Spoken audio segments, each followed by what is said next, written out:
ते बोलता रे हमरा से लोबर लोबर मारे मजबा मारे मजबा वो भरत फेंक दे गोबर मारे मजबा वो भरत फेंक दे गोबर काहे ते बोलता रे हमरा से लोबर लोबर मारे मजबा वो भरत फेंक दे गोबर मारे मजबा वो भरत फेंक दे गोबर फेंक दे गोबर फेंक दे गोबर मारे मजबा वो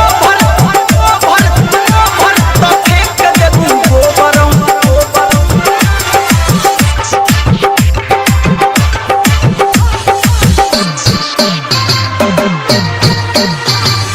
रानियों न केतना निखार दीहनी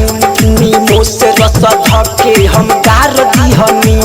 नीमो से रस धके हम गार दीहनी रानियों न केतना निखार दीहनी नीमो से रस धके हम गार दीहनी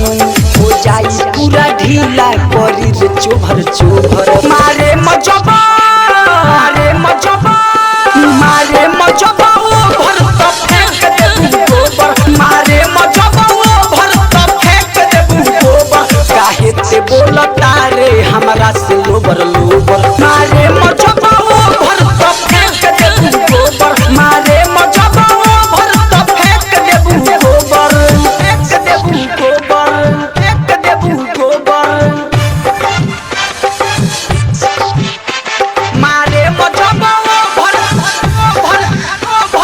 फेंक दे गोबर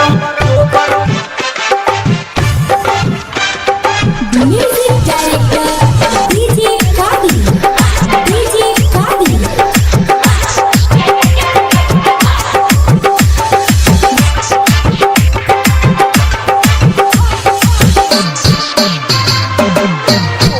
लागत चिकन पहिले से आगरावटा साहिब सवरिया खइले तोहर फरावटा तोहर फरावटा तोहर फरावटा लागत चिकन पहिले से आगरावटा साहिब सवरिया खइले तोहर फरावटा सुनील गुडू मंजित भइल बाड़े दोपर मारे मजबा मारे मजबा मारे